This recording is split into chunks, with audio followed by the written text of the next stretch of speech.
let's make a 2024 character sheet. If you'd like to skip around to different areas in the video, simply just use the chapters feature in the description or the little marked sections in the time bar. So before we even touch the sheet, very first thing I would like you to do, if you haven't done it already, is talk to your DM. Figure out what source material you're pulling from.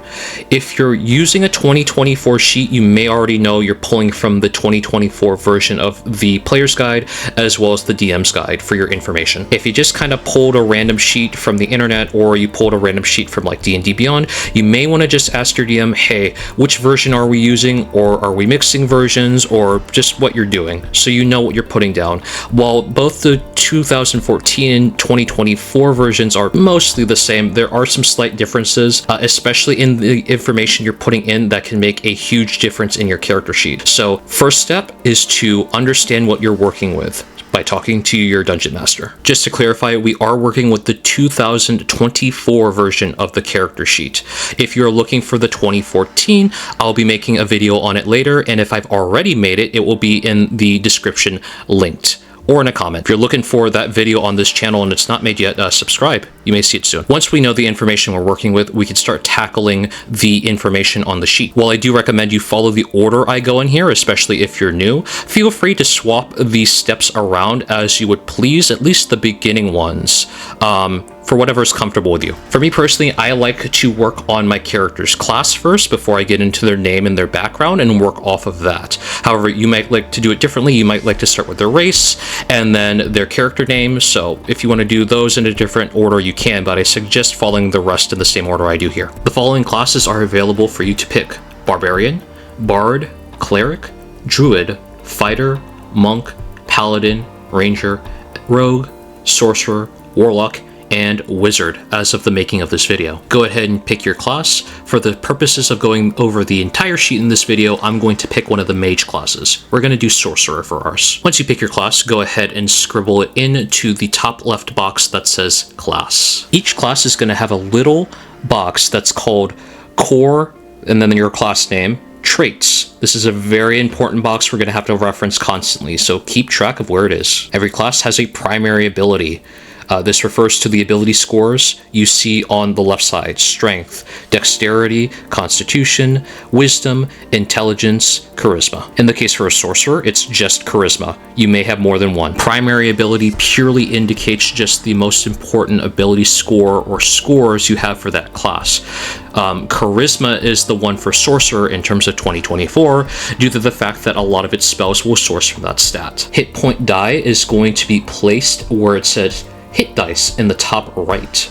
You're going to go ahead and place the amount you have, which is equal to your character level. Again, talk to your DM, figure out what level you're starting at, and it will be the dice that it says on that trait box. For Sorcerer, we're going to have 1d6 hit point die because we're starting at level 1, and the hit point die for them is a d6.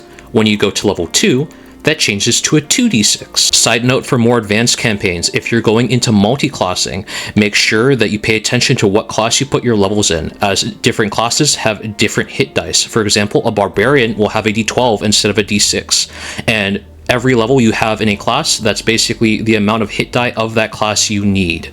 This is important for short rests. Saving throw proficiencies is going to add your proficiency bonus to the stats listed here. In Sorcerer's case, it's going to be Constitution and Charisma, so I'm going to go back to my sheet, and we're going to look for Constitution and Charisma and mark the saving throw areas there. Your stats may be different, so just mark the stats that are under the saving throw proficiencies. Proficiencies is just a bonus you get based on your level, so we'll go over what that bonus is, but those two stats you have for your saving throw proficiencies are going to be the ones that are boosted when it comes to a saving throw. Same thing with the skill proficiencies. You're going to be told to select a number of skills For this case, it's Sorcerer, it's 2, and it's of Arcana, Deception, Insight, Intimidation, Persuasion, or Religion. You're going to choose the amount it tells you to from its list, and then bubble in those skills you see on the left. Weapon proficiencies is going to go into this box here you see on the screen. Simply just put down the information you see here on the traits list and move on. Do the same thing for armor training. For starting equipment, you're going to be either choosing A, which is a pack of items and some gold pieces, or B, which is just purely gold pieces but a lot more. Any gold pieces should be distributed to this box below here. Your items that are weapons should be placed in this box here. For now, just name them. We'll put the information on them later. All other items are going to go here and be listed in your inventory. Let's quickly pay attention to the character details. So there's going to be 2 pieces of information you see here. There's first as a level 1 character, and then there's as a multi-class character. If you're creating the sheet, which you probably are if you're watching this, we want to pay attention to as a level 1 character. So we're gonna, for our Sorcerer, gain all the traits of the core Sorcerer traits table, and then gain the Sorcerer's level 1 features, which are listed in the features table. If you are multi-classing into Sorcerer, you're going to follow the instructions in that multi-class detail box. So let's look at class features. It's going to be different for everyone based on what class you choose. Most of you are probably just going to be choosing from level 1, but if you're using a campaign that starts at maybe 5, you may have multiple steps here, so just follow along. The list is as follows. The first column is for what level you apply what with. The proficiency bonus is something important. So we're going to look at this little proficiency bonus box here. Whatever your level is what you're going to add to that box. So for example, if you're levels 1 through 4 as a sorcerer, your proficiency bonus is 2. But if you're level 5 as a sorcerer, your proficiency bonus is 3. That proficiency bonus is what's being added to the saving throws you're proficient in and the skills you're proficient in. Basically anything that's bubbled. The features are going to go ahead and list what features you get for that class depending on your level. After that, you may have a number of different columns depending on your class. Simply just look at what they say and follow what they do. In this case for Sorcerer, it's going to be your sorcery points, your cantrips, your amount of available prepared spells, and the spell slots you have at that level. We'll go over all of that stuff once we get to adding our spells, but for now, we're going to move forward and see what features we need to put in. So we're just going to simply place our features we see in our 2024 Player's Guide into our sheet, depending on what our level is. Assuming we're level 1, we just place all the level 1 features into this box here. We're going to name them, and then to be a little bit more organized, we can also cite where they come from. If you're using an online resource, we'll simply just cite the link to the resource that we're using so we can find the information easy. If you're using a physical handbook, we'll write down the page number we find this information on to make finding that information easier. Your DM will thank you for doing this, so make sure you keep your stuff organized. From here, I like to choose my background. So let's go ahead and select a background. So backgrounds not only help fill out your backstory that you have for your character, but it also gives them some nice ability scores, feats, and other things too once you equip them. Your character work on a ranch, they might be a farmer. Do they perform? Entertainer. Do they have criminal history? A criminal. Each one of these has a particular set of things that they give you, so you may either consider them as a tool to help your character or just something to simply fill out your backstory. Either way, in the 2024 Player's Handbook, the backgrounds are going to give you the following things. They're going to give you an ability score in which you can increase 1 by 2 and then another 1 by 1, or increase all 3 by 1. We'll go over which ones you can do in a second. They'll give you a feature, skill proficiencies, a tool proficiency, and equipment.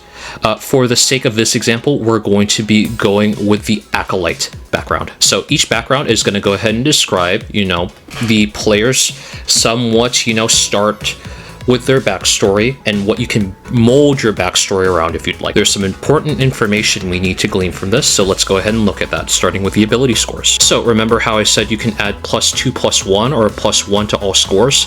The ability scores section tells you which ones you can add to. So for this example, Acolyte allows me to add to intelligence, wisdom, or charisma.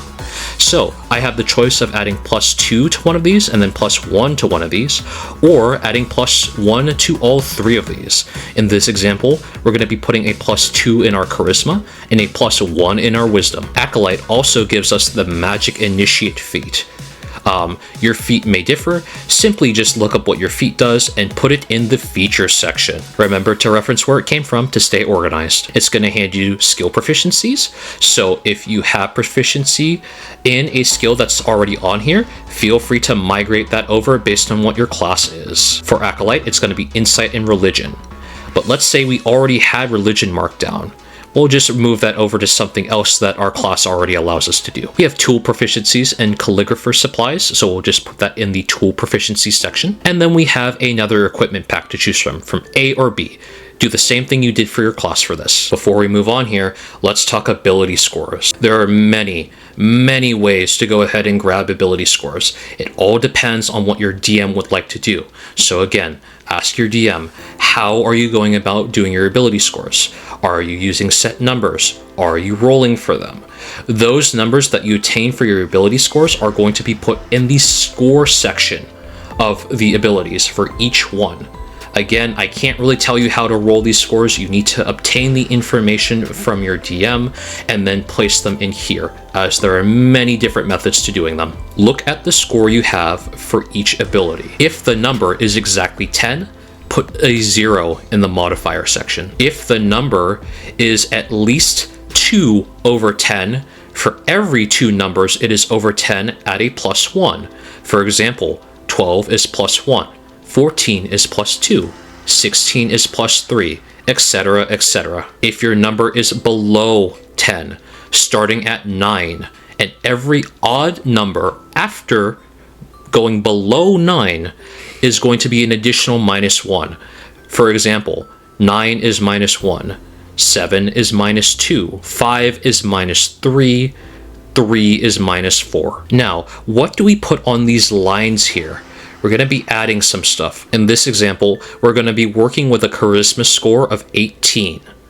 Just follow the rules you see here and you'll be able to do every single one of these abilities. Take the modifier you have, add it to every single line you see here. In this case, at 18, we're working with a +4. So saving throw +4, deception +4, intimidation +4, performance +4, persuasion +4. Any boxes you have bubbled in thus far are going to also add your proficiency bonus.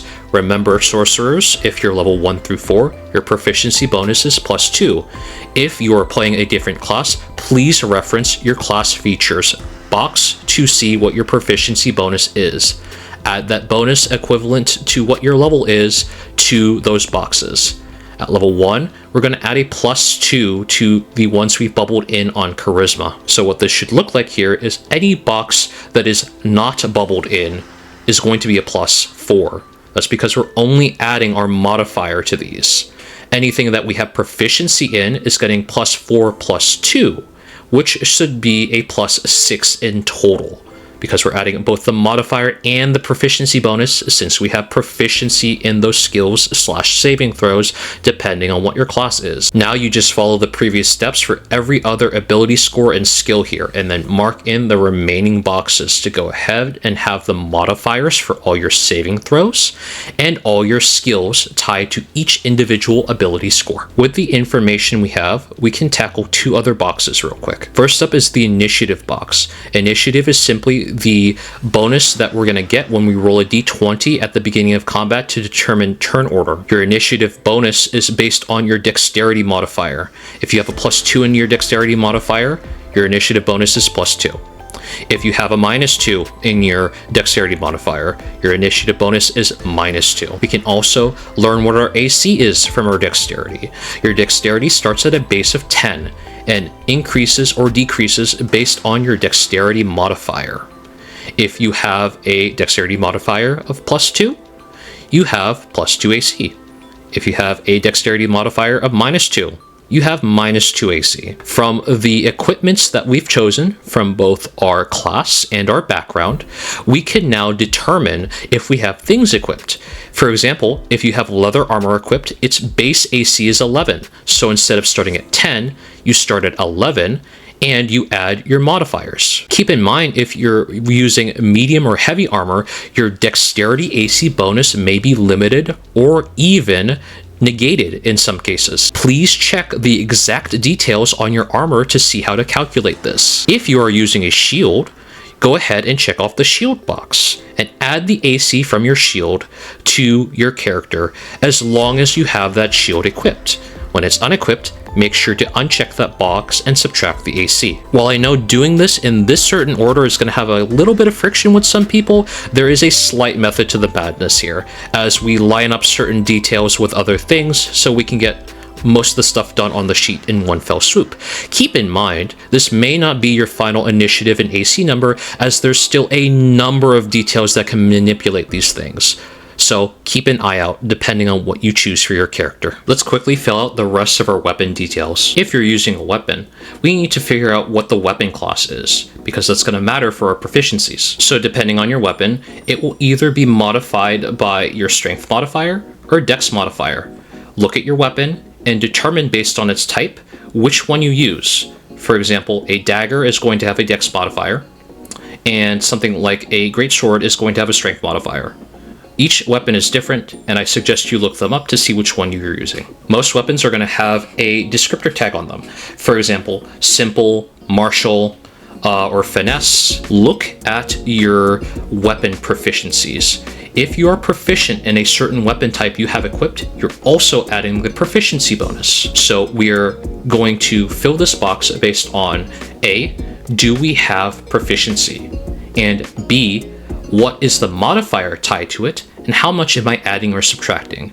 That's the final number you put in here. For damage, simply just place the damage that you see on your researched weapon. Any additional notes, go here. At this point, we should know what our constitution is, as well as its modifier. So let's determine HP. So your HP is going to be equivalent to your hit dice. When you start at level 1, you're always going to start with whatever your hit dice maximum is. So for example, for a sorcerer, their hit dice maximum is 6. Therefore, they start with 6 health. Look at your constitution modifier. Whenever you gain HP from a level up, the modifier is how much you add or subtract from that amount. So let's say we are a sorcerer with only 8 constitution. Well, that's a -1 in our constitution modifier. Therefore, instead of starting with 6, we're starting with 5. If we had a +1 from, say, having 12 constitution, we would have 7 HP to start with. When your character levels up, there are 2 methods to going ahead and increasing your HP. Again, talk to your DM if you're using any specific method, but here are the 2 methods. The first of which is just rolling your hit die. If you have a d6, when you level up, you roll a d6. Whatever number you get, plus your constitution modifier is what you add to your maximum HP. Alternatively, you could take the average of your roll. Instead of rolling a dice, you're going to take a baseline number instead. For sorcerers, it's going to be 4. You can refer to this list here as well to see what your baseline number is, your average. This is a non-risky route where you won't always gain a lot, but you won't roll like a 1 either. Simply add this number plus whatever your constitution modifier is, and that is your final number you add to your max HP. Let's go ahead and select a species. So from working off the 2024 player guide, we have Aasimar, Dragonborn, Dwarf, Elf, Gnome, Goliath, Halfling, Human, Orc, and Tiefling. Pick one you like. In this example, we will be choosing Tiefling. First off, if your species has maybe a subspecies or subrace, choose it.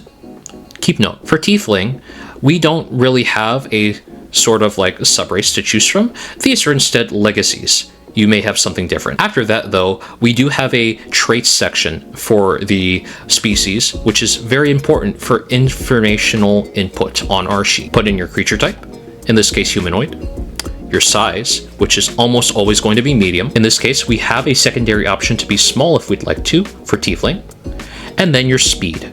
For us, it's going to be 30 feet. Fill that information in the appropriate boxes. You'll also have racial traits to go ahead and place. Look at your character sheet. Locate the species trait section and fill all of that in with everything you see here. Remember to document and note where you get this information from so it's easier to organize. In the case of our Tiefling here, depending on which legacy we chose, we also get some additional things. We're going to go with the Abyssal Legacy, meaning we have resistance to poison damage, and we know the poison spray cantrip. At level 3, we'll have Ray of Sickness, and at level 5, we'll gain Hope Person as well. Look at your sheet and see if you have anything similar to this for your race. Go ahead and mark that down in the species traits section. I'm sorry if I get the words race and species mixed up, by the way. I'm very, very used to calling it race from the 2014 version, so bear with me. Let's fill in our languages box. Speaking plainly on just the 2024 rules here, all characters are going to know common plus 2 standard languages. The more rare ones are a little bit harder to reach if you're only using the 2024 rule set. Again, speak with your game master or dungeon master about this. It is the best way to figure this out. Your standard languages are Common, Common Sign Language, Draconic, Dwarvish, Elvish, Giant, Gnomish, Goblin, Halfling, and Orc. The more rare languages are Abyssal for demons, Celestial for celestials, Deep Speech for aberrations, Druidic for druid circles, Infernal for devils of the nine hells, Primordial for elementals, Sylvan for the Feywild, Thieves' Cant for various criminal guilds, and Undercommon for the Underdark. Keep in mind, if you're playing something like Rogue, you may pick something up like Thieves' Cant naturally. Consult the details in your race, your background, and other information you've picked up for anything you may have gotten as well, as in addition to your common and your 2 standard. And again, you can always talk to your DM if you want to try and learn any of the rare languages. For all our non-mages listening to this video, at this point you can round out your sheet. If you have no spells that your character casts, you can make your appearance, you can put stuff in for your history and personality, you can figure out your alignment, and you can put in your character name, and you're done. Congratulations. Now, for everyone who has spells who's probably been yelling at me since we've gone over the class features table, let's go over that. Real quickly, if you like the videos we do on this channel, we go over a lot of custom homebrew content we make for free, available in the Google Doc below. Subscribe and like the video so you're in the know for when the newest stuff drops. Thank you so much. So if you have spells, fill in the spellcasting ability line with your class name. Your spellcasting ability modifier can be different based on what mage class you're playing, or a class that just has a spell it's able to cast. You can find this information in the manual you have or the resource you're using. For sorcerers, it is charisma. We went over this previously when we were looking at the class details. The number placed here is just based on that ability score's modifier. If we have a charisma of 16, we have a +3 here. Your spell save DC is figured out with the following formula: 8 plus your proficiency bonus, plus your spellcasting ability modifier. In the case we're working with here, it is going to be 8, our proficiency bonus is +2, and our spellcasting ability modifier is +3. So 8 plus 2 plus 3 is 13. We have a spellcast DC of 13. This is the minimal number that enemies will need to roll when they're trying to save against your spells. The higher this number, the harder it is to save against them. Your spell attack modifier is simply your proficiency bonus, which is +2 in our case, and our spellcasting ability modifier, which is +3 in this case, for a total of +5. This number is going to be added to our d20 when we're figuring out how this hits our enemies and if it gets past their AC. Think of it like an accuracy bonus. Your spell slot information can be found in a mixture of your features as well as the class feature list. Pay attention to what your features say and what your class feature list has in terms of what level you are, and then simply note down in the spell slot sections how many you have. Your used column will be filled up with dots as you're playing through the game and using your various spell slots, which are only gained back once you long rest, unless you're a warlock who has packed magic, in which case you get them back during your short rests. For now, we're just going to worry about the specifics. Pay attention to your class features list and start listing down what you're able to put in these sections. Each person's sheet is going to look very different, so I can't necessarily tell you what specifically you need to put down here. You may need to ask your DM for help if you're having a hard time figuring that out. What I can do for you is provide a small example here based on what we picked from Sorcerer. So looking back at our features list, we have spellcasting at level 1 for Sorcerer. You may also look at chapter 7 in your player's guide on the rules on spellcasting if you need any clarification on that. Sorcerers will be looking at the Sorcerer spell list for further things. We get to learn 4 Sorcerer cantrips. We're going to look at our Sorcerer cantrips list and choose 4, since it tells us to choose 4. We're going to be using the light spell, which is in the Bard, Cleric, and Sorcerer and Wizard list to go ahead and fill in the cantrip area on our sheet to show you how this works. Cantrips are free levels that don't require any spell slots. So for level, we're going to put C here, the spell name, which is light. Referencing our light spell again, we're going to see it has a duration of 1 hour and a casting time of action. Fill that information into your sheet under the casting time and duration section. We then have bubbles to fill in, let's say concentration, rituals, and material components. For light, we're going to fill in M, and we're going to fill in the details that are said on the light spell. Follow this example for all the other cantrips you're going to add. We do have a spell slots section on the sorcerer page that tells us how many we have. The sorcerer features table shows how many spell slots you have to cast your level 1 plus spells. You regain all expended spell slots when you finish a long rest. It then tells you how to prepare your spells. Follow the directions on the sheet and go ahead and fill in the spells you would like to have prepared. Use the same example we had in the cantrip section. Instead of putting cantrip though, place the appropriate level of the spell. In most cases here, they're going to be just level 1 sorcerer spells, maybe different for you. Just look at the details on the reference and fill them in appropriately. Now just carefully read over your class features and fill out the rest of the spells on your sheet. Follow the directions you have for your class closely, as each one of them are different. After you've done that, congratulations, you've completed what I think is the hardest step in all of this, giving yourself spells. It can be a little complicated depending on your class. That is it for the 5th edition guide to filling out your character sheet, or at least getting started with it. If you have any questions, please post them in the comment below. I'll try and answer as many as I can. Of course, I'm not perfect. If I've made any mistake here that you want to go ahead and correct, please post that in the comments below too, and I'll make sure to pin your message or keep an updated pin message so we can keep the information updated. Like and subscribe to see more. The left video is the last video we worked on, and the right video is YouTube's recommended. See you in the next one.